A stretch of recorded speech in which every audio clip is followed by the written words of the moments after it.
Today, I'm going to redo everything we did last week with some more detail. Last week, we looked into the topic of making decisions, taking prices into account. So derivative pricing would be interesting for us, not so much for the pricing itself, but to be able to take decisions, typically financial decisions.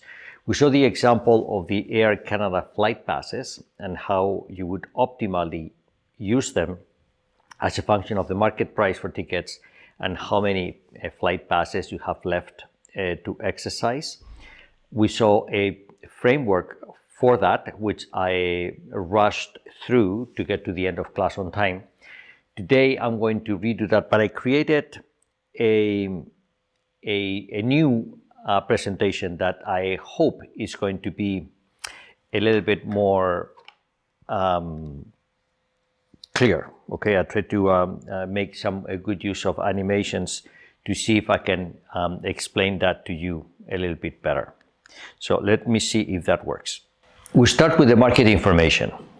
We are going to assume a stock is the same stock as we've seen many times before, so we know the values and the numbers by heart. That's the advantage of that. It's a stock that today it's worth $1, and then it can go up after a period.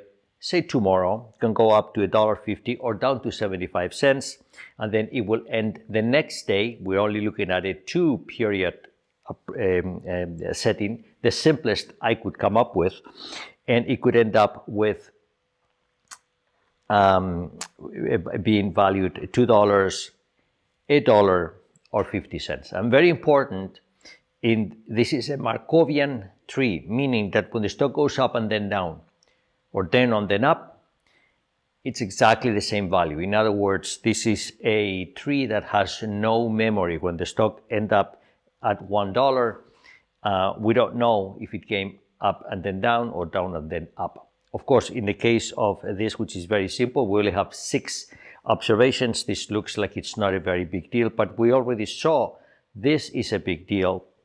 If you have, for example, a daily tree after a year, if it's not Markovian, you're going to have 2 to the power 360 observations. It's too big to fit in a computer, it won't work. However, in this case, you have just a few thousand observations, comfortably doable within a computer. So it does make a very big difference, both from a practical standpoint as well as from the mathematical standpoint. It's a recombining tree, as we call it. And this is the stock tree. With that tree, there is a bond tree. For most of today, actually, I'm only going to devote half of today's class to deal with this example, but for most of that half of the class, I'm going to be dealing with zero interest rates. So the bond tree is going to be the trivial tree where everything goes up and down, everything is constant equal to $1. But as you know, this is not strictly necessary. We don't need that. We can have any arbitrary evolution for interest rates. We can have any bond tree with any values, and the process would still work. But in this case, we have a bond tree which starts at $1, goes up to $1, down to $1, and so on and so forth, always equal to $1 because rates are equal to 0. This bond tree we still use the evolution of the stock price because the stock price is what gives us the random nature of our approach, but the bond itself has no stochastic elements into it. We know in advance what this bond will be worth at every point in time. It has no stochastic component. Remember the framework we use for the fundamental theorem of asset pricing. That's the framework we are taking here. That's for the stock and the tree. And in that context, the key to pricing most derivatives is to do what's called backward propagation or backfilling the tree. We look at these branches and we deal with one branch at a time. By doing this backfilling approach to option pricing, everything gets reduced to our single period option pricing that we saw weeks ago. So everything has been the same. As I had already announced when we started, our 33-cent game has been the kernel from which everything has been born. Everything we have done has been a repetition of one type or another of that simple game. And today we will start continuous time pricing, and even in the case of continuous time pricing, we will still go back to that example, although we have to be a little bit alert for some peculiarities of continuous time. We'll deal with that, but this has been a very good approach for us, and it will continue to yield very good fruit. The second European branch, I call them European branches because we're going to be dealing with American branches. I'll review all of that. The second branch we deal with is the one at the bottom. And once we do the one at the top and the one at the bottom, what we will have is the entire knowledge of what happened at the last point in time. So we have the yellow triangle done. We'll have then the green triangle done. That will allow us to have the option calculation tomorrow. And once we have the option calculation tomorrow, then we complete with the last tree, which is the tree today, which uses the payoffs of a certain option tomorrow. The payoff tomorrow of this option is going to be a new option value. But remember, we don't distinguish between an asset worth something and an option worth something or a stock worth something. Dollars are dollars, whether they come from asset prices or whether they come in cash. This was one of the consequences of the fundamental theorem of asset management, one of the philosophical consequences of the fundamental theorem of asset management. There's no distinguishing between prices which come either in cash or other securities. They're all the same to us. And this is what allows us to do, for example, a European option. If we want to have a certain option issued today that will have some payoffs at maturity after a number of different periods. I took 2, I could have taken 300, would have been exactly the same, except would have taken me a long time to do it. And this is how these things are done. So this is what gives us the basis for pricing, for example, a European option like the one we have here, where we have the right, but not the obligation, to buy this stock for 75 cents at maturity. The payoff of the option at maturity is given by the values which are listed here. And with our stock tree, as always, what we do is we do the backward propagation one branch at a time. This backward propagation one branch at a time will give us the prices and will give us the replicating portfolio, as you can see here. The replicating portfolio will be to hold one stock and borrow 75 bonds. If the bond is $1, it will be 75 cents. If the bond is a different price, it will be 0.75 times whatever that bond is worth. And the result of the price of that option, in the case of no interest rates, is going to be 75 cents. That's how we do it. That European branch is easily done. Then we can move to the next European branch below, which will give us, with exactly the same method, the answer that is relevant for that, which is a replicating portfolio, as you have there, with an option price that yields 12.5 cents. And with that, what we can do is come back to today and the European branch. We can see from today, again, invoking the 33-cent game. And since we know the option price tomorrow, which is equal to 75 cents or 12.5 cents, then that allows us to price the option today and to obtain the replicating portfolio, which is happens to be $1/3 of a dollar. Now, that is the European option prices. This is the framework we developed so we can have the price of those options today. But then, last week, we moved into a whole different topic, which is the topic of to exercise or not to exercise. If given the freedom to exercise early, for example, would we do it? And an option that allows the early exercise is what's called an American option. A European option, you have to wait until a maturity. An American option, you can exercise early. And then the question arises, shall I exercise? Shall I not exercise? And we saw the framework for that.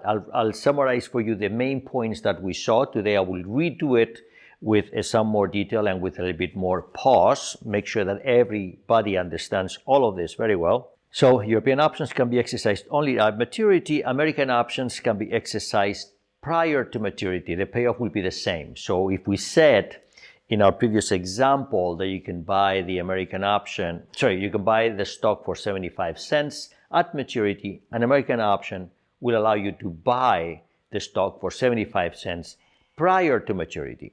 That's if it's a call option. A put option is the opposite.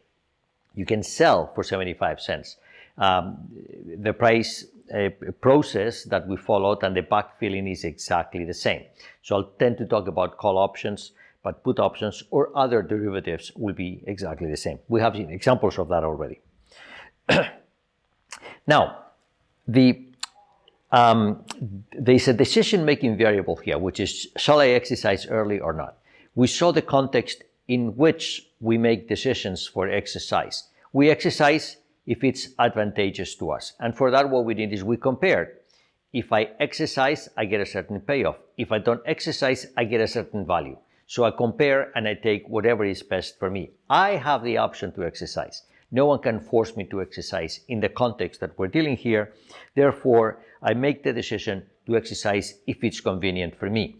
And we're going to review that decision-making process again today. But last week we went beyond that and we introduced some fairly exotic options called swing options, which arise in the context of option trading when there's a volumetric constraint. These are very popular in the oil trading business, in the electricity trading business, where if at some point exercising the option is optimal, you will be tempted to not just exercise for a few barrels of oil, but entire oil tankers or entire power plants in the case of electricity. This is not what is intended with some of these options. The intention is that you can trade these commodities on fixed volumes, which in our language is going to be stated in the form of an option that we will exercise, for example, once or twice or three times. We'll pick once for convenience, but any number would be good for us. Okay, we're going to choose the number 1. But the number 1 only represents a volumetric constraint. And a very good example of that we also saw last week was the case of Air Canada flight passes. You can buy a flight pass to go to New York on the assumption that you would not go to New York more than once a day. Someone may have done it, okay, but on that assumption that you never go to New York more than once a day, not because of volumetric constraints, not because you don't want to, and Air Canada or whoever won't let you. No, it's just not practical. No one would do it. So if no one would do it, then if you wanted to buy a book of flight passes, say you have the right to go to New York 10 times in a year at a certain price, then the idea is that when it's optimal to exercise one, if you could exercise as many as possible, you would be paying exactly 10 times the price of one American option on a flight to New York. Why would you pay more when you cannot exercise those rights? So it's best to limit the rights that you have. Okay, that's why you buy a flight pass that doesn't allow you to go to New York twice the same day. It's not that Air Canada doesn't want you to do that. It's that you don't want that right. Why would you pay extra for that? So you can buy a flight pass of, say, 10 coupons to go to New York, which will cost you less than 10 times the price of a single American option to go to New York at a certain price. We saw the rationale for that last week. We show you the website in Air Canada where the flight passes are explained. It's a very good explanation or a very good analogy for what we're trying to do here. But today we're going to continue to be mathematical about this. I want to try to restrict my attention to this very simple stock process that we saw here from $1 to $1.5075 all the way to 2, 1, and half a dollar. And we call them swing options, borrowing the name that exists in the energy markets. They've been used for decades like that.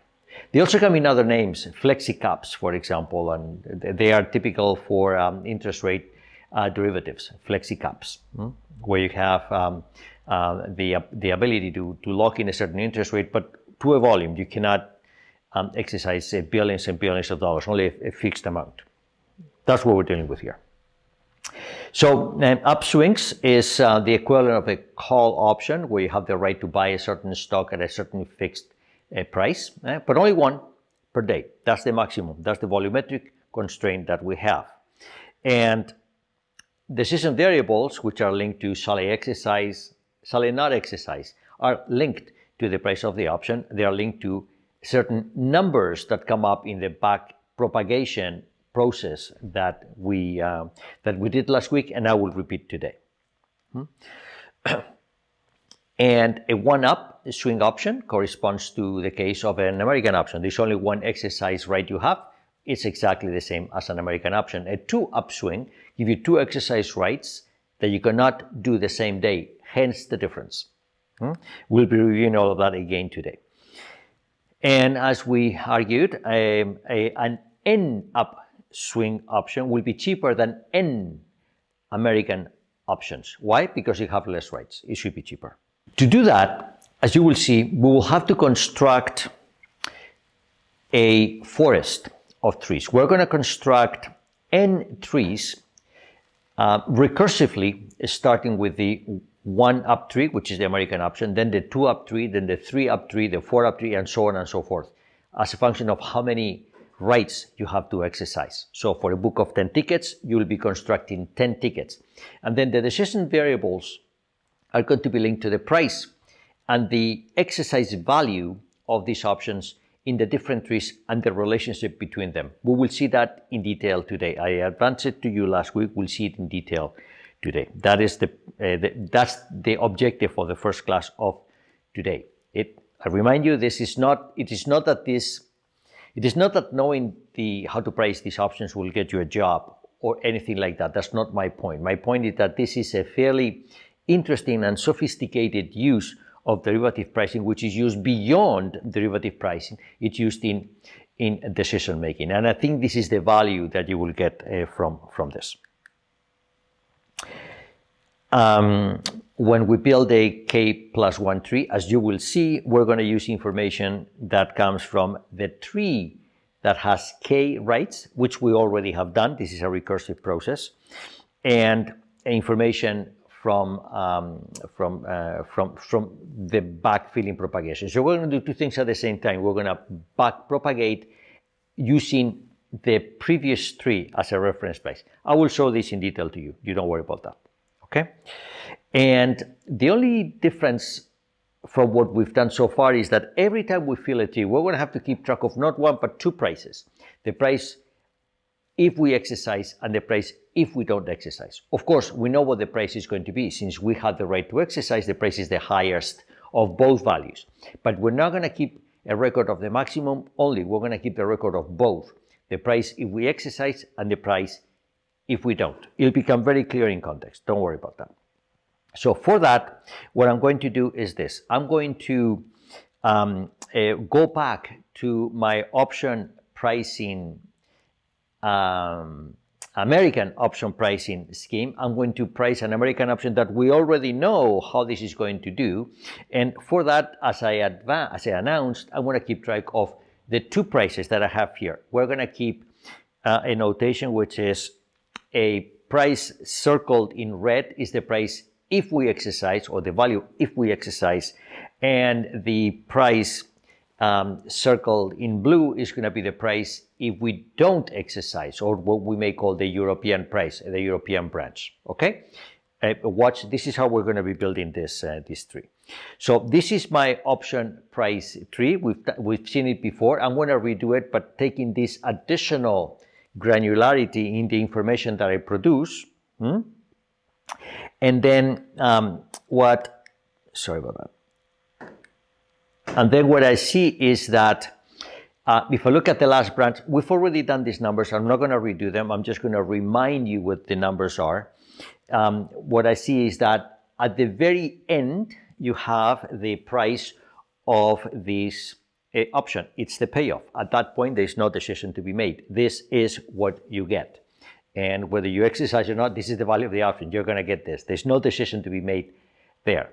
So if I start, for example, I'm going to write some notes here. If I start, for example, with this branch here, this branch has there's a stock price that I'm not going to put here. This slide is already busy enough to have the stock price on top of that. But you remember, right? The stock was $1.50, could go to $2 or down to $1. So with that underlying stock process and this option values that I have here with $1.25 and 25 cents, I can reconstruct the value of this option here, but there is to exercise and not to exercise a variance. If I exercise, I'm going to get how much? The stock was $1.50. So if I exercise, I get 75 cents. That's the significance of that number there, 75 cents if I exercise. If I don't exercise, I have a European branch. The European branch will give me a risk-neutral price, which happens to be 75 cents. Is that a coincidence? It actually is not a coincidence. There's a mathematical reason why they should be the same. I'm not going to get into that. So let's assume it's a coincidence. In about a week or two, we will be able to get some hints as to why this is not a coincidence. But for now, let's just say it's a numerical coincidence. This is what gives rise to what we called a point of indifference. At this point, you can exercise or not. Why? Because you get exactly the same value. If you exercise, you get 75 cents. If you don't exercise, you get 75 cents. So it's whatever you want. And you see the values of the red and blue square are the same. Point of indifference. When I go down below and I look at my other European branch here, what I have is I have a stock which is worth 75 cents and it could go up to $1 or down to 50 cents.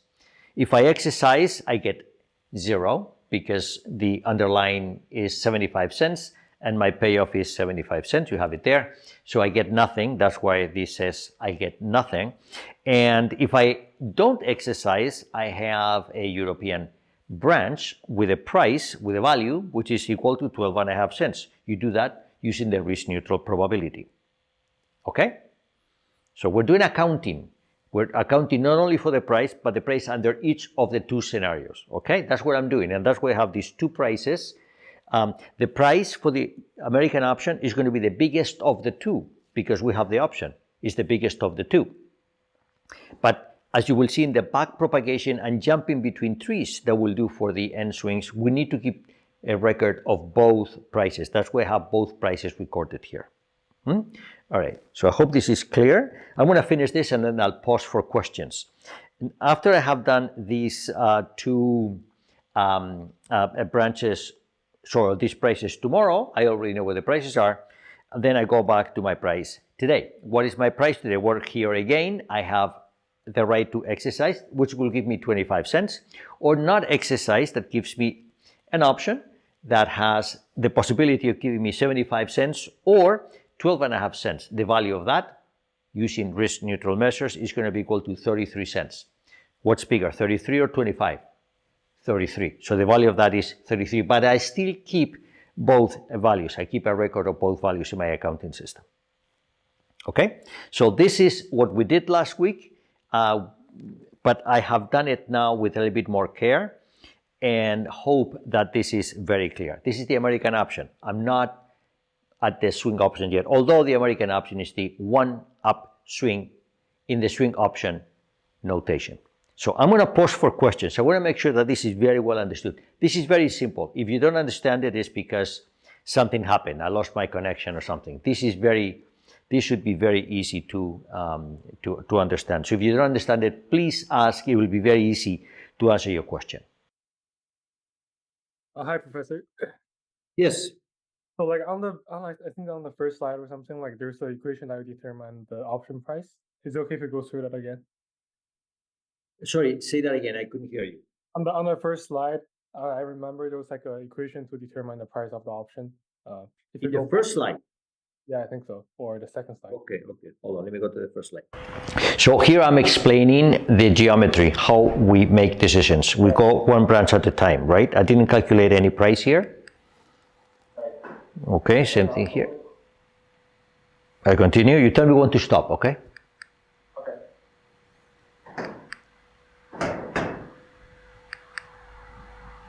European option pricing, maybe here? Yeah, probably here. Yeah. Oh yeah, the pricing of there's the equation that show up. So I have the stock there, I have the option price there, and then I go that branch maybe? Yeah. Okay, so let me tell you how you do this. The actual numbers is the result of this process. You remember the 33-cent game, right? Can I ask you what's your preferred method of calculating prices? Is it using risk neutral measures? Is it through replicating portfolios? Is it through payoff matrices? Do you have a preferred method? No, preferred method. Okay, how about using the replicating portfolio?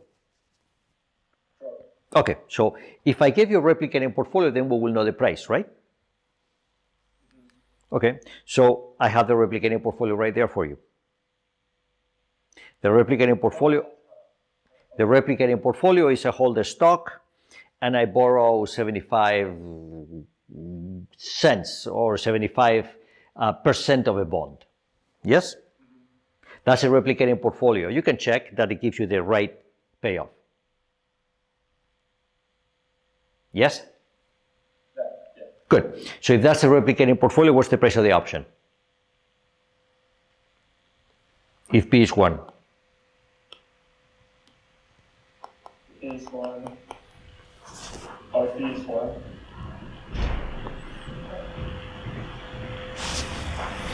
The stock is $1.50. Oh, okay, so 75 cents. Yeah. There you go. You got it. Oh, okay, I see.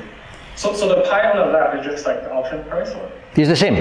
You do the same all the time. I told you. I told you. Whatever you didn't understand, the answer is very simple. Okay, I see. You see? Yeah. And you can do the same. I mean, I went through the other nodes. It's exactly the same. In this other node, I have a replicating portfolio, which I just give you. You can do it yourself. It's a system of equations. And it's the same thing. The stock is now 75 cents. You do the calculation, it's 12.5 cents. Okay, that makes sense. Yeah. It's always the same. You can do this until the cows come home. It's always the same. That makes a lot of sense. Thank you very much. Yeah, I told you, it was an easy answer. Maybe you were surprised by that. Maybe you thought the stock was 1. Maybe, I don't know. Oh yeah. Maybe, but you see, again, the problem with this, let me say something, okay? The problem with this thing we're seeing here is not the concept, it's the notation. It's very garbled. There's so much stuff going on, but it's all very simple. It's the 33-cent game. You understand that? It's exactly the same. Okay. So what does the pie like stands for on the left? Like it stands for the portfolio, or? Say that again. You have to speak a little bit more slowly. Your voice, I mean, you don't know where I am. I'm in a classroom. And your voice comes, traveling through the classroom to my ears after a while. Is pi equal to 1 times s minus 0.75 times b? So like, what is pi? Pi is the replicating portfolio. Okay.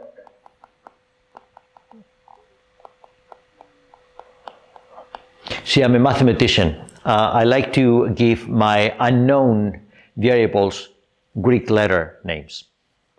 Okay. So like the options or whatever the portfolio value is, because you're assuming like no one want to make free money, right? Yes. Okay. That makes sense. Okay. Yeah. Okay, good question. Thank you. I have a sense that maybe other people have the same question as you and they didn't dare to ask. So. Thank you very much. Thank you. Good. It's very easy. I'm sure now I know that you realize that it's actually very easy, but tedious, right? But this is perfect for a computer. You put this on a computer and that's it, hit return and you get the answers, all of them at the same time. Good, more questions? If anybody has a question, I can guarantee the answer is as simple as this one. No more questions? Are you sure? We climbed the hill. It's a notation hill, but now we're going to do a very, very steep climb. But if this is understood, the steep climb, we just go step by step. If you've done hiking in tall mountains, that's what it is. Okay, don't look at the top, you'll be scared. Just let's go step by step. Every step is easy, and then we'll get to the top. And then we'll have a coffee.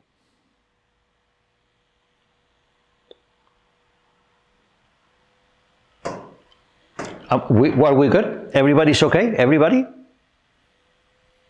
Shall I do a poll on the chat? People say yes, and then I move on. I don't want to lose anybody here. I don't want, although this thing I told you is of interest mostly for philosophical reasons.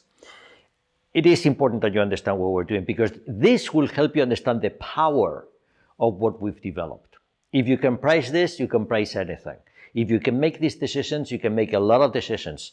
You know, fixed mortgage versus floating mortgage. Many people struggle with that. It's exactly the same as this. So we went through this. I'm not going to repeat. This is clear. I'm just going to go through the different points. And this is the preparation for our climb. I'm going to go into the pricing of a 2-up swing to see how we price decision making, which is a little bit more complicated than the one that we did. However, although it's more complicated, the principle is the same. So we just apply the same principle over and over again until we are done. We're going to do exactly that. Okay? We're going to have to take several trees into consideration. You can imagine how challenging it is to do this on a screen, but I will do my best. Okay? So I have these two prices here, and it's exactly the same question that I was just answering, except that I omit the solution through the replicating portfolio, and I go right into the decision that I make. I remind you, in red we have the value if we exercise, and in blue we have the value if we don't exercise. We take the highest of the two, but we record both. Okay, so the same thing we did earlier now is accounted for differently. Why didn't I account it like this earlier? Because it would have been an impossible slide to understand, all garbled up. But I think this is something that we now understand, yes? Good, so let me then deal with the 2-up swing. Let's see if this works. I'm gonna go step by step, very slowly, very, very slowly. This is the last slide. It'll take me however long it takes, half an hour, whatever it is, but I'm gonna go step by step. So I have here my 1-up swing price tree. My 1-up swing price tree is the tree of the prices of the swing option with one exercise. In other words, is the American option. But note, if I was doing for example, let's say I'm doing the 7-up swing tree, then I would have to have the 6-up swing tree, for which I need the 5-up swing tree, and the 4 and the 3 and the 2 and the 1, which is the American option. I need all of them.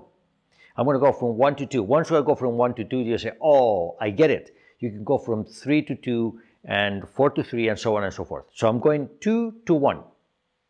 So for that, I remind you of that there is an American or 1-up swing price tree, and I've been careful to record the value of the option at each of the nodes if we exercise and if we don't. On top is if I exercise, and below is if I don't. Okay? It's exactly the same information I had earlier, but it's now written in more concise form because I'm running out of space to do what I have to do. I had to very carefully pack my information into a very concise tree. But see, this is if we exercise, and that is if I don't. That's if I exercise, and that if I don't. That's if I exercise, and that is how done. That's 0.25, okay? To exercise on top, not to exercise at the bottom. It's exactly the same thing we had earlier, but written differently. So what I have here is the empty price tree for my 2 upswing. It's empty. It's empty. I'm going to fill it through back propagation. But of course, at maturity, I know what I get. At maturity, I get $1.25 if the stock is at $2. I get 25 cents if the stock is at $1, and I get $0 if the stock is at 75 cents. Why? I have 2 tickets left, but I can only exercise one. So if the stock is at $2, I exercise one and I have to throw the other one away. And the answer is $1.25. If the stock is at $1, I exercise one ticket. I get 25 cents. The other I have to throw away. I can only exercise one, and that's the maturity time. That's it. Air Canada will not honor any flight passes after the year anniversary when you buy them. That's how it works. Okay? So I'm going to start with that pair of branches. And there what I have is, I have a decision to make. I am now, tomorrow, when the underline is at $1.50, and I have a decision to make. The first decision is I exercise. If I exercise, what do I get? I get 75 cents from exercising. Why? Because my stock is $1.50 and I can buy it for 75 cents. So I get 75 cents from the exercise. But once I exercise, what do I have? I no longer have a 2 upswing, I have a 1 upswing, which is worth how much? What is listed there is 75 cents. That's why the value if I exercise is 75 cents plus 75 cents. The 75 cents come from the exercise, and the other 75 cents comes from the value of the 1 upswing, because once I remove a ticket, I have a ticket left, and that is a 1 upswing. I need everybody to understand this. Is this clear? Does everybody understand this?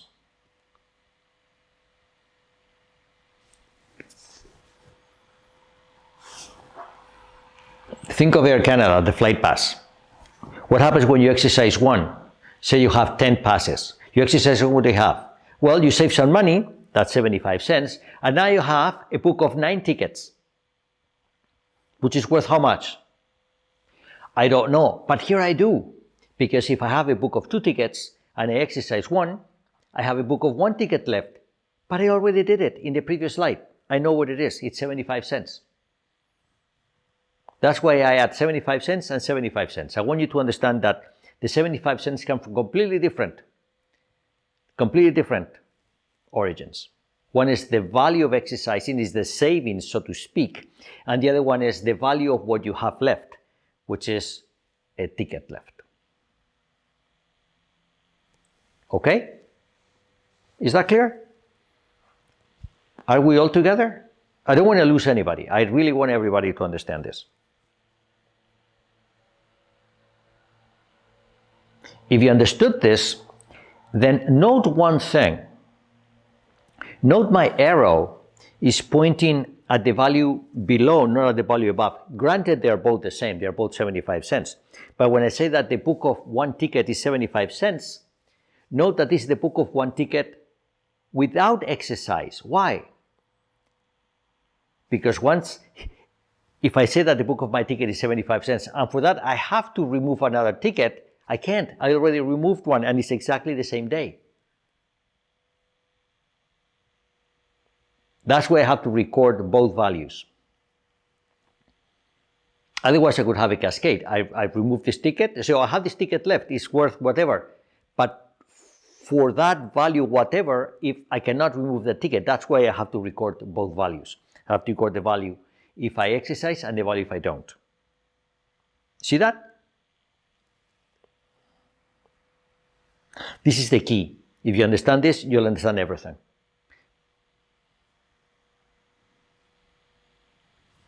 I hope everybody understands. This is easy. This is not hard. But it could be misleading. Again, it's a bit complex, but once you get it, you realize it's very, very simple. Are we all together?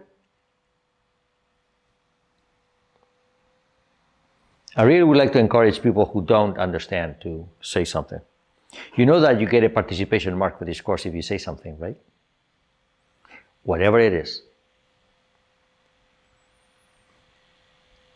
All good? Okay, I continue. So what happens if I don't exercise? Well, if I don't exercise, it's very easy. It's a European branch. It's back to my 33-cent game. I calculate either the replicating portfolio or the risk neutral measure, whatever it is, and I see that if I don't exercise, the value of this option is 75 cents. Okay? Why? Because we're back to the single period option pricing theory. And the numbers give me a price of 75 cents. Is this clear? That's the value of a European branch. And now we compare. Which one is better? 75 cents or 75 plus 75 cents? What's better? Exercising is better. That's why the price of this option is going to be what you have there. The higher of the two values, 75 cents plus 75 cents, $1.50. That's the value of the option, and I exercise. Got that done. Let me now go to the branch below. The same process. What happens if I exercise? If I exercise, I get 0 from the exercise because the stock is 75 cents, but then I have a one upswing, which has a value of 12.5 cents. And the value of 12.5 cents is without exercise. I am not allowed to exercise again.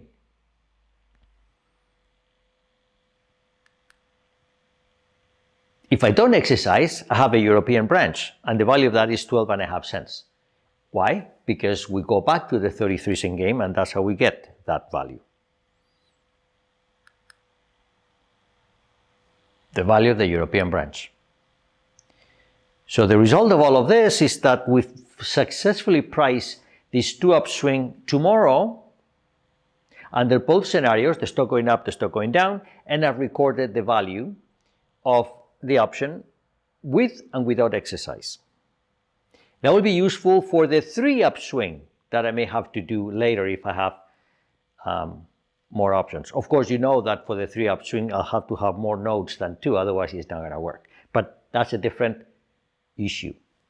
We're getting things ready to potentially go back and do the 3 upswing if that was the issue, and then the 4 upswing, and so on and so forth.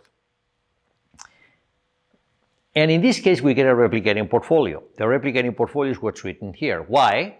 Because we have the option of not exercising. What would the replicating portfolio be in the case above? I didn't write it. Why didn't I write it? What would be the replicating portfolio above? Well, I didn't write it because the optimal decision is to exercise. And exercising means I exercise. That's my replicating portfolio. And then I have, so there's no such thing as a replicating portfolio. It's a replicating action. And the action is I exercise and then I capture a replicating portfolio, which would be in the tree below. That's why I didn't write it. Understand that? This is a subtle point. It's not an important one, but it's a subtle point. And if you're going to fully understand this, then you have to get this. Clear?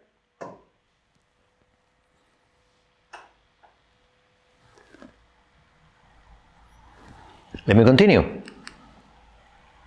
Now I go to the first branch and I do exactly the same thing. I have a decision to make. Exercise will give me 25 cents and the value of the option below, which happens to be 33 cents. And that's because we did it earlier, 33 cents. That's if I exercise. If I don't exercise, what I get is a European branch, and the value of that is going to be 58 cents and a half, so 58 cents and a third. So what do I do? It's exactly the same. It's exactly the same. So it's a point of indifference. I can exercise or not. But I record both values. They may be useful if I continue going backward for propagation and then I have to deal with a 3 upswing tree later on.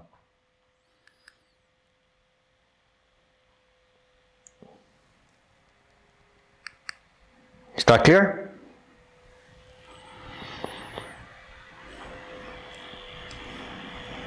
Let's stop here.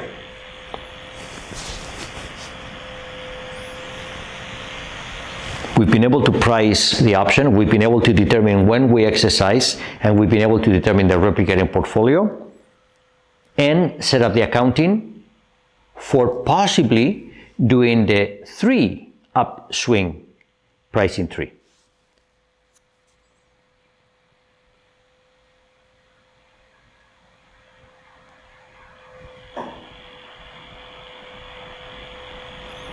All good?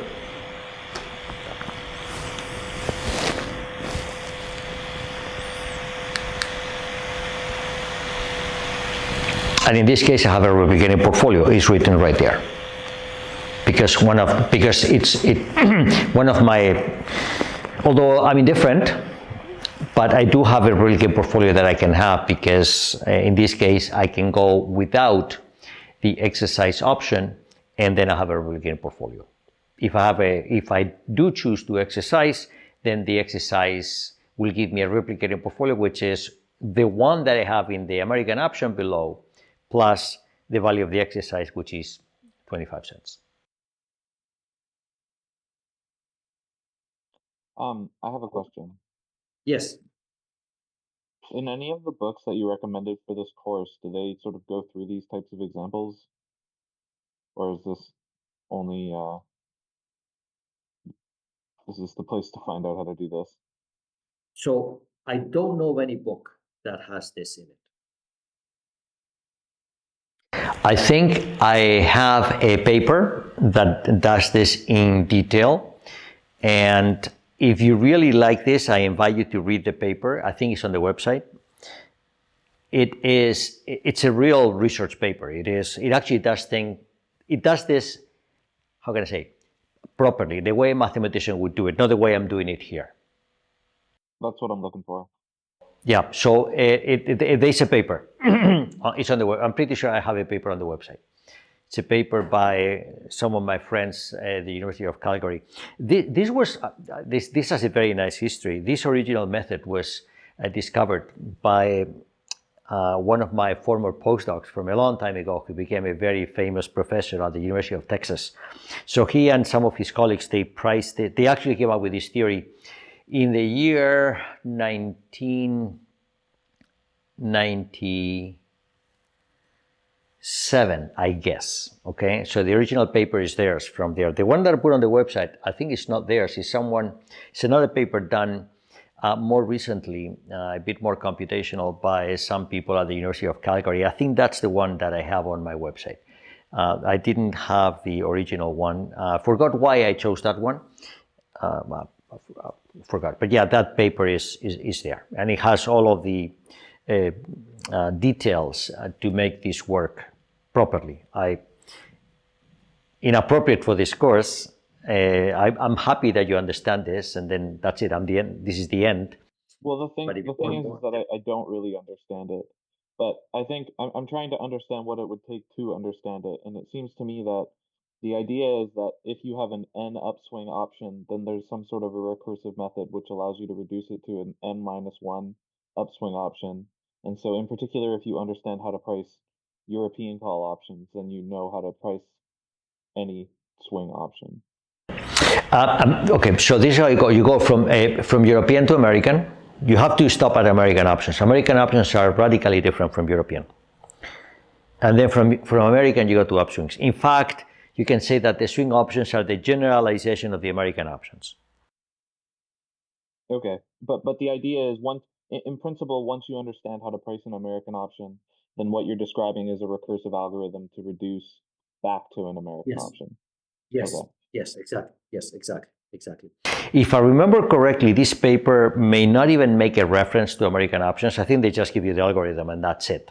I'm not sure. I haven't read that paper for many, many years. Okay. But I think they don't make a reference to American options. I do it here because this is my, as you can see, I'm trying to bring you up with me into this. And I think it's a very interesting sequence for you, if you've never seen this before, to see how we start from a very simple game, 33 cents. We all understood it. And then we made that a bit more sophisticated. And then we had the full pricing framework. And then we introduced something new, which is decision making in the form of an American option. And to me, that was the interesting part. That's why I like American options in this context, not because they are derivatives, but because we use our pricing framework to make decisions. And then these decisions may seem rather obvious and trivial. And then I said, well, in that case, let me show you these ones, because these decisions are far from obvious and trivial. However, it shows, in my opinion, it shows the force, the full power of the pricing framework we have constructed, because it does get you a very complete methodology to attack problems such complicated as these ones. That's it. For me, it was more of the philosophy than the actual technique that I wanted to enhance. Whereas in the paper, you will see the technique. Okay, that's good. So what Black and Scholes did is they introduced this risk neutral measure, right? And that's what won them the Nobel Prize, I guess. So the risk neutral measure is just it's a different way of doing the same thing, right? We can have replicating portfolios. A risk neutral measure in our context, and actually that's what it is. A risk neutral measure is just a computationally convenient way of calculating these prices, because you apply expectations, and then applying expectations can give you a very fast way of doing things. And also it tells you, the probability of, for example, the stock going up and down if you want it to be consistent with the observed price today. These are all different ways of attacking the same problem. I wanted to, the fundamental theorem of asset pricing, for me, the value of that is that it links everything and puts everything under the same roof. But so this like risk neutral measure tells us how to price European call options, and then, is that right? Well, it is right, but no, it does more than that. What the risk neutral measure does, and I refer you back to the fundamental theorem of asset pricing, it says, the risk neutral measure says that if I have a universe of securities, wherever they are, there could be even zero coupon bonds and coupon bearing bonds. If I have a universe of securities and I know the prices of some of them, then there is a way to price the rest so that the prices are all consistent with each other. Okay. And so basically this is like the first step, and now what you're describing by pricing swing options is sort of like bootstrapping off of this very basic idea. Yes. Okay. So we saw here the fundamental theorem of asset prices in the case of single period pricing. There is an analog of that in the case of multi-period pricing, in which case the random variable that we discovered, what we call the state price deflator, the random variable now becomes a stochastic process. And the stochastic process, what it does is it tells you a way to alter the probability of your tree or anything given, so that the price of the option is always the same. So it's good for pricing, and it will price these, it will price swing options also. The problem is this. The problem is, for that you need payoffs. And in this case, the payoffs are encoded in a very actionable way. And the challenge to do what you just said in that context would be, how do you write the payoff as a vector in a Hilbert space when what you're dealing with is decision making? Okay, and this is what I wanted to. I didn't want to develop that theory. For my opinion, it's way too complicated for what I think this course is worth for you. That's why I did this in this rudimentary, simple case, because here you can really understand everything that's going on. If I put this in the context of a multi-period fundamental theorem of asset pricing context with frankly, I don't know that I would understand what I'm talking about. Okay. But this is a very interesting. I mean, you're pointing in a direction which is very interesting. I'm not going to go in that direction. It's a very interesting direction for anybody that wants to really do research in this area.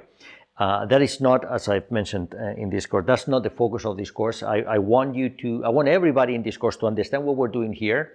I'm not going to say that this is something which is somehow optional for you to know. This is very significant for you to know, because you will find situations, everybody will find situations where decision making can be brought down to this level. And I think this is a very educational example, okay? To put this into the abstract framework of a discrete time, multi-period fundamental theorem of asset pricing framework, that is less important for everybody. For some people it will be fundamental, maybe for you, but for the rest of the class, no. But this is important. This example I showed here is important for everybody. Okay?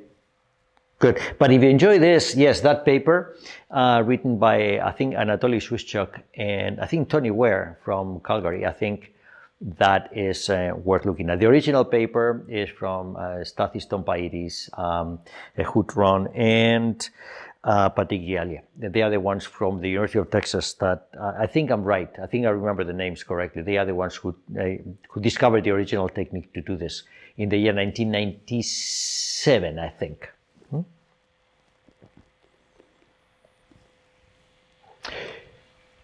Great. Okay, so I'm glad we made it to the top of this mountain together. I'm hoping everybody arrived with me. I hope you all understand this. And if you think this is way too much, well, what's way too much is all of the arrows and descriptions and nomenclature that I have here. The concept should be simple, and it's the concept that should stay with you. Okay? And so it's 12:15 now. What we're going to do is we're going to take a 15-minute break. We're going to resume at 12:30, at which time I will start with something new, completely new. We're going to start dealing with stochastic calculus. It's going to be our first step in a different direction, which is towards continuous time finance. We do that in 15 minutes, okay?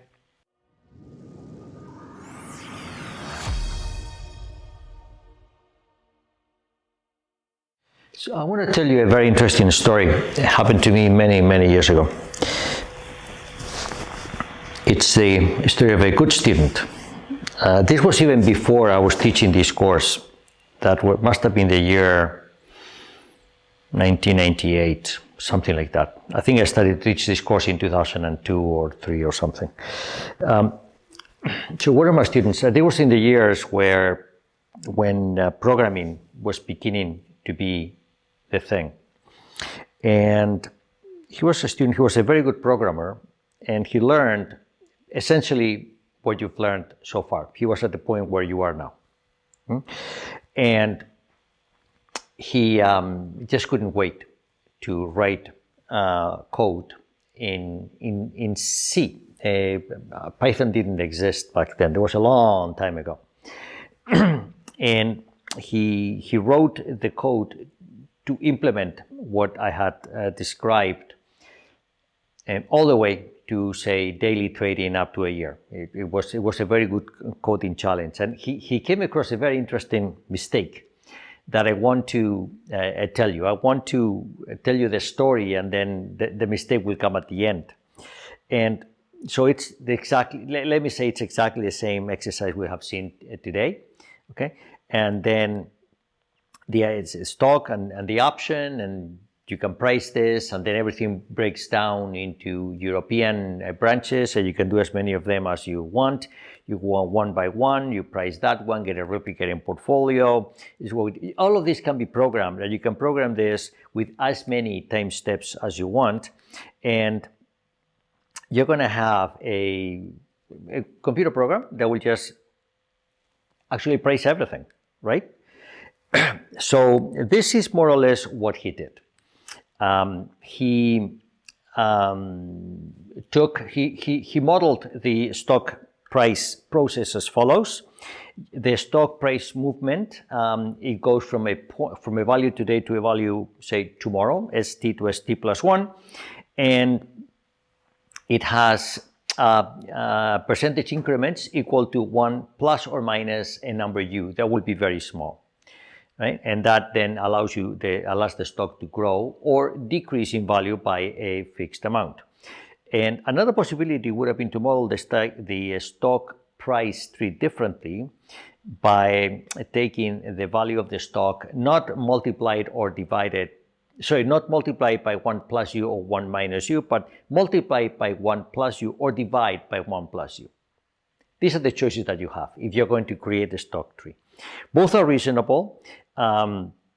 And of course, being a good student, he knew that as u goes to 0, both are approximately the same. And he was right. He was right that it doesn't matter which of the two you take, they will converge to the same place. So this was a self-driven exercise. He did this without just by himself, and make you time dependent. You can do many variations of this, and he was right in all of these choices. He was right. Everything worked. He picked a 1-year time horizon to simplify the first code he was going to write to price option. Another good choice. Are you following the story? Do you understand what I'm saying? Maybe some of you were thinking of doing this. I don't know. So he decided to code his tree with a user-defined number n representing the number of nodes you're going to have. And this n could go to infinity, could be bigger than 365. Once it goes beyond 360, you start doing trading by the hour, by the minute, by the second, even if you want to. And you can do very large trees. Even back then in 1997, you could do very big trees. All of these were good ideas. And for you, he suspected that that value would depend on the stock volatility. So he created another user-defined parameter, sigma, and he coded u to be sigma divided by n. Okay, so this is what gives you chop the time graph in n equals parts, and then you chop the incremental changes by the similar amount, sigma divided by n. Okay? All right, what happens when you run it? So you write this code, you can write this code very quickly in a couple hours, maybe correcting bugs and this and that. Okay, then for each branch, you have to calculate the risk-neutral probability. The risk-neutral probability is obtained as the probability that would price the stock correctly going up and down. Happens to be 50% probability going up, 50% probability of going down. The risk-neutral probability is very simple, couldn't get any better than that. All good, yes? So you can do the backward propagation by simply pricing the value of the option at any node to be 1/2 of the value of the option tomorrow minus 1/2 the value of the option tomorrow if the stock goes up or down. And this recursive algorithm gives the option price today. We would call O naught. All clear? It seems to be the natural thing to do after listening to what I have to say. This, by the way, was not in this course. I was not teaching this course yet. But then, by the way, the replicating portfolio can be obtained very easily also using this problem too. Now, what's the problem? Everything's I mean, I don't know. It's not easy to talk to you over Zoom, but can you picture yourselves doing this? Okay, maybe you already know the mistake he made. Maybe you saw that already. But what's the problem when you do this? The problem is you can run this code and you can take bigger and bigger and bigger values of n. And then when that happens, the surprise is that this method did not converge or always converged to 0. So if he thought he made a mistake, he looked for bugs in the program and nothing, no, it was all fine. What is the problem? What is the... Sorry, say that again?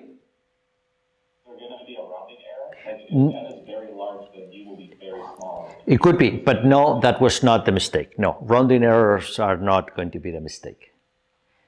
Any other idea? It was a very good, it's a good story. It allows me to explain what we're about to do by using something that I think you are exactly at the point in time when he did this. Of course, this was more than 20 years ago. Things have evolved. Wikipedia exists. You can read, some of you already know this, but it's a very interesting mistake he made. And I want to use this story to highlight that. Anybody else has another suggestion what the mistake might have been?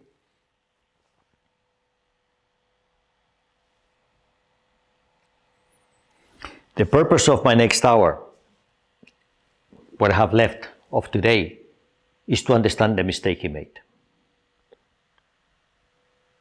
Everything here looks right. Everything looks right, but there's a mistake which is very counterintuitive, very counterintuitive. And I want you to understand it. The central limit theorem holds the key to this behavior. I hope you know the central limit theorem. If you don't, it's okay. I'm going to repeat it to you. But if this is the first time you see the central limit theorem, this may be too much for you to take all at once. But let me go through this. Let me talk about random walks a little bit. The passage to the continuum of a discrete tree has a very important dimensional constraint. This is his mistake. He did not know this, and this is very important when you carry out the algorithm that he did. What is that dimensional constraint? Let's try to understand it. Let me work with in principle, if we take a stock, I'm going to work with the logarithm of the stock. All of this will be revealed later. This is not an important point. X, t, Brownian motion, they're all the same thing to me, okay? He did want to do this for stocks, so I'm going to continue with the story, but it's not relevant if you use the stock price, the logarithm of the stock price, or anything like that. Let's model a random walk. Let's go to a random walk as follows. It's a stochastic process, and the stochastic process is going to be whatever it was yesterday plus a random flip. It has an outcome which is either plus a number u or minus a number u. So if I'm here and I want to do a random walk, I flip a coin, heads show, I move to the left a little bit, tails show, I move to the right a little bit. And that is the meaning of the number u. That's how we're going to be modeling this. And this u will be smaller and smaller and smaller because I'll be doing this thing more and more and more frequently. Okay? Now, we put this together in mathematical form, and what I have is the random variable that tells me where I am is where I started plus the sum of all of these infinitesimal coin flips. So x sub I is an identical independent sequence of coin flips with mean 0 and standard deviation equal to u. IID is, so x sub I is an independent, identical distributed sequence of coin flips with mean 0 and standard deviation u. Good? That's what we're modeling now. Now, what does the central limit theorem say? The central limit theorem says that this random variable x converges to a Gaussian distribution with mean x naught and standard deviation what? What's the standard deviation of this? Is u times the square root of n. The standard deviation of this is not u times n, is u times the square root of n. This is the problem he made. Now we can see, if we look at the problem from the back, we'll see what the problem is. You know the central limit theorem. Everybody understands the statement I'm making here. Because of cancellations. What is the convergence in? Like, in what sense does it converge? Is it like convergence in probability or something? It converges in probability. It's not important for us right now. The convergence is in probability, although it's not important for us right now. In fact, we're going to see a precise statement of the central limit theorem in a couple of slides later. I'm just continuing with the story. We're going to make everything formal starting in a few minutes. So this is what you need to look at, that sum in the center of the slide. That sum in the center of the slide, how big can that be? Is it going to be as big as, say, we do n coin flips? It can be as big as n.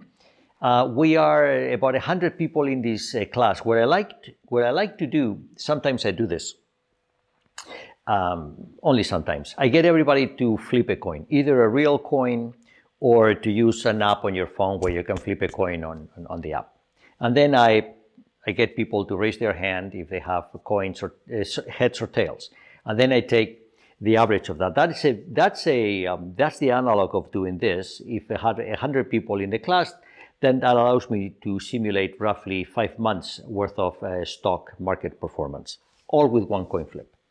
So if I have 100 people in the class and everybody flips a coin and I get plus ones and minus ones, how big is this sum going to be? I'm sure you've seen that example. I'm sure you've done that in probability. How big will it be? 100? On average, it would be 0. The average would be 0, yes, but it's never going to be 0. The probability that is 0 is 0, right? So what will the size be? Where would we expect to find these numbers? I mean, it sounds like probably between 10 and minus 10 or something. It's exactly right. It's the square root of 100. That's the central limit theorem. The central limit theorem will tell me that the deviation where I expect to end up is at about a square root of n units from the origin, whatever the unit is. That means that this expression I have here is going to be a lot smaller than you would expect because of the cancellations between the plus ones and the minus ones. And that's what the central limit theorem says. This is the scaling that was incorrectly programmed in that code, because this thing we have here leads to a scaling restriction that you must respect. What is it? Before I continue, what is it? Take a look at this. What's the scaling? You have x representing times, and then you have the y variable, right?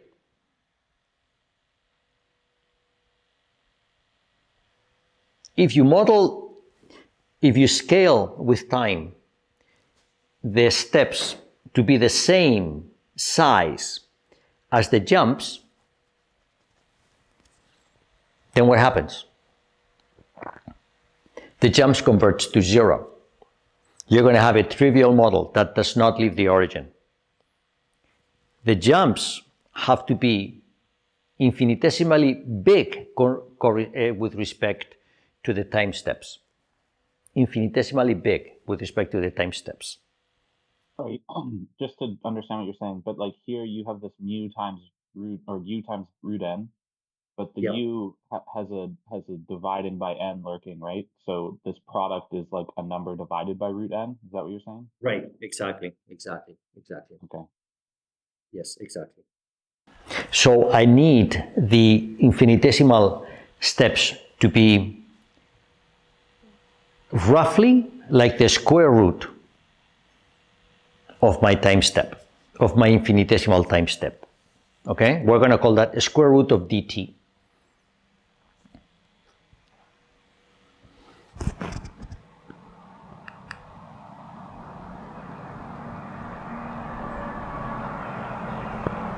He scaled his up moves by 1 over n, which is fine in time, but is not fine in value.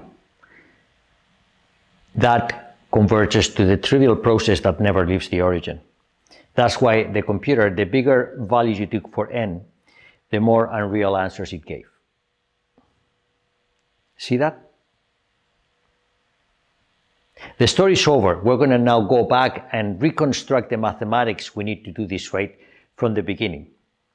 I'm not intending that you understand what I'm saying. I just want you to see the kind of mistakes you can make if you ignore what we're about to see. Can I ask another question related to the story? Of course, just go ahead. Yes. This type of thing actually so what he did, right, is he tried to simulate Brownian motion. Is that kind of like what you're saying? Yes, that's exactly right. And this actually happened when Brownian motion was being discovered, right? Like the original guy who did it had a 1 over n or something, and it was Einstein who realized that it would be better to scale it like 1 over root n or something like that. I actually don't know that. You may be right. I don't know that Okay. story. I know the story of Einstein, which actually it's in a slide coming. I'm going to talk about Einstein in a slide coming. I would not aware that someone made a mistake, but I would not be surprised. Yeah, I think that's how the I would history not be. goes. They were trying Yeah. to model pollen or something, right? And yeah. Anyways, Yeah, it's possible. This was the year 1900 is when these things became fashionable and difficult because you have to remember probability theory did not exist. Robert Brown, Robert Brown was a botanist from the 1800s. He never did any math, but he observed the movement of pollen and he used that to explain something about plant behavior. Then Darwin knew that, and he actually quoted Brown in his book on the origin of the species.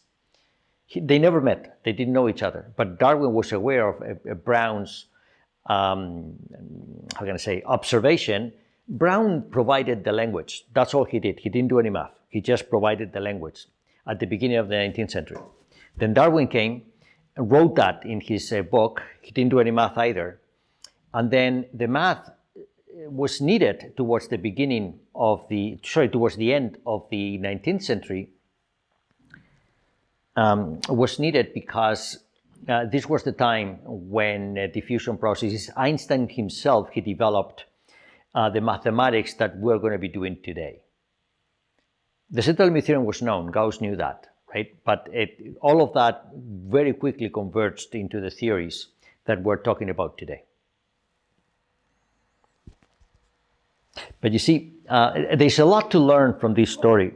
Sorry, go ahead. Yeah. Mm-hmm. Just again, historically, because I find this interesting. So when you're saying at like the turn of the century, probability theory didn't really exist, was this because this predates when Lebesgue started to think about measures? So this is because this predates, say that again? When Lebesgue was developing measure theory. Oh, yeah. Well, okay. That's another. Boy, I can really tell you a lot about this now. And so all of this, not all of this, sorry, most of this started with a paper by Joseph Fourier. I think we talked about that in the year 1822. And that the Lebesgue theory was another attempt to explain the results of Joseph Fourier. But then, of course, when you do that, then you realize that now you can use this to do probability theory. That actually happened after. Statistics was being developed, but probability took a little bit longer because probability required the approach that used set theory. And set theory was not a big thing in the 19th century. Set theory started around this time. And a number of things happened very quickly. Set theory was established, probability as we know it now was established. And the theories leading to the creation of this, the mathematician that established this formally was Norbert Wiener, and he's the one that came up with the mathematical theories needed for this. And that was in the year 1920, around that. I forgot the exact year, but it was it was after Einstein. Einstein did not need the mathematical formalism we now require for these types of arguments. We're going to see Einstein's reasoning a little bit later today. But this is when all of these things were happening. And perhaps you're right. Perhaps the mistake that this student made in 1997 could be traced back maybe 100 years. Someone did exactly the same mistake without computers. And it's all part of the fact, which is that stochastic thinking requires a different perspective from calculus. We've learned calculus, we've learned so much calculus that when it comes to stochastic thinking, we can make mistakes if we don't think very, very carefully what it is that we're doing. And that's what I wanted to do today. My objective for the rest hour is to lay the foundations for stochastic calculus in such a way that we know how we think, we know how dimensions should be. I'm going to have a very practical approach to explaining this by giving you the right algorithm if you ever want to do what this student did 25 years ago. And then once that's done, and we'll do that today, then next week, which I will do in person in class, you will see how easy it is to do continuous time finance because you have the right equipment. Right now, we don't have the right equipment. Everything we developed with the 33-cent game and its consequences is great. But the minute we start trading more and more often, things will break down. And that's the reason. We want to understand the reason today, and then with this reason, we'll be able to have the right setup so these things don't, nothing breaks again. All right? Okay, so let me continue then. Just see. All right, let me do this. I'm going to do a picture here. Imagine that I do coin flips. +1 for heads, -1 for tails. And I have a certain displacement, which I'm not going to say is 1 anymore. I'm going to introduce dimensions. I'm going to introduce dimensions that are called dx in the time variable and dy in the space variable. Why? Because I want to put this on a plane and I want to use x and y to denote where we are. You see that? And if I do a number of coin flips, I will end up with a graph very much like this one here.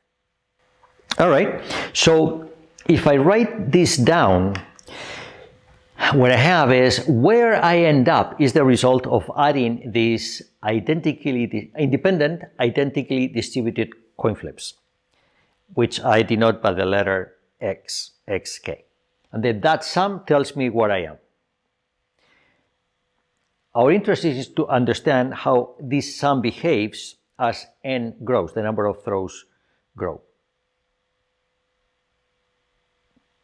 If I use the dimensions that I used earlier in my picture of dx in the time direction and dy in the space direction, what I have is that after n throws, I will be at n times dx in the x direction, in the time direction, and I will be at Sn times dy in the y direction. So I'm assuming that every step is of size dy and every time interval is of size dx. Got it? That's how I'm programming this. Now, the central limit theorem says exactly what's written here, and this is the precise statement of what the central limit theorem is. The central limit theorem says that the probability of what we have there, the sum normalized by n to the power minus a half, so not normalized by n, you take the average, you go to 0, okay? The average is dividing by too much. You have to take a stochastic average, which is you divide by the square root of n, not by n. Then that converges in probability to the Gaussian distribution. And this is equivalent to say that dx has to be like 1 over n and dy has to be like 1 over the square root of n. And then the sum converges to a normal distribution 0, 1. Any other scaling with different powers will lead a trivial distribution, either always 0 or always infinity. You don't have a choice. The central limit theorem says that these are the proportions you need to respect. Is that clear? And once I do that, then my paths, after a while, will lead me to a Gaussian distribution whose parameters I can find from the individual standard deviation of each individual coin flip. I have a choice on that, but I don't have a choice on the scaling that I do on the time variable and on the price variable. I don't have a choice. They have to scale like that. One is the square root of the other. If not, your program will not converge. We got it. Is that clear?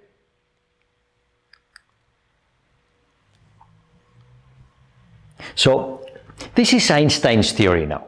This is very interesting. Let me walk you through this. He did this in a different context. He was not worried about stocks. He was worried about heat transfer. Okay, he used a diffusion model to understand heat transfer. And he did something much better than what I'm going to show you, but what I'm going to show you is a very good simplification. Again, as you know, the theme in this course is to do entire courses in half a minute. That's what this course is about. So I get you to see everything. So let me simplify Einstein's theory into this calculation that I'm going to do here. Let's say that I have a heat problem. This is a one-dimensional rod which has a certain properties, and then the idea is that heat will diffuse from one time to the next according to a model like this one. I made a simplification. I say, imagine I have two particles, okay, they are next to each other, and then the particle which is, say, in the middle And a moment later, we have a temperature which is the average of the temperature of the two particles which are its neighbors. That's what I'm saying. Very simple model. Very simple model. Okay? Very simple. I'm saying that the temperature at a moment later is going to be the average of the two temperatures that I have in neighboring particles. This has as a consequence that if I subtract the temperature at the central point between both expressions, is that the difference between these two expressions I have here are given by a discrete Laplacian. If I take everything to the limit, when dt goes to 0, I end up with a heat equation, which is the expression you have here and that you have studied when you studied differential equations. So this is the relationship between probability theory and the heat equation. This is the relationship between diffusion processes and diffusion partial differential equations. This, in a nutshell, is Einstein's theory. We're going to do the same. We're going to do the same to stock prices. We'll do that next week.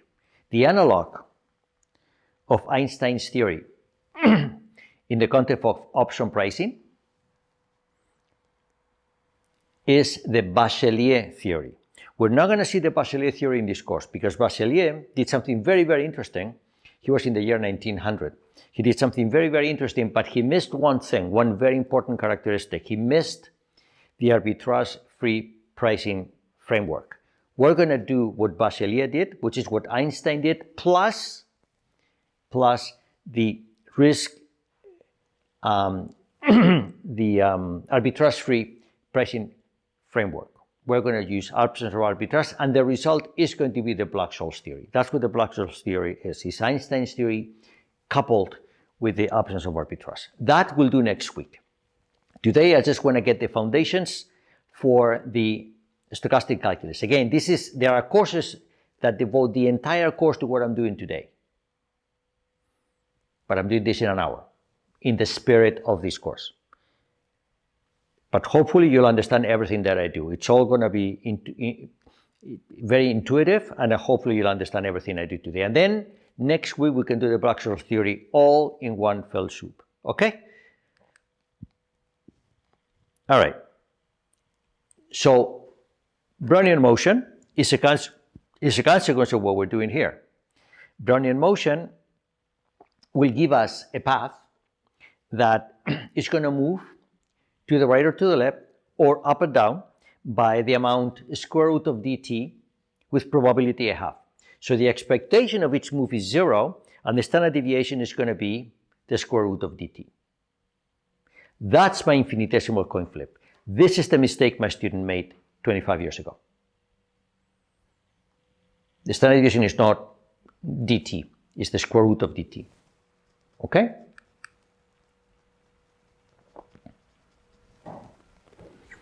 And the result will be a graph like this. After these throws, you end up with a Gaussian distribution, which is nicely shaped like that.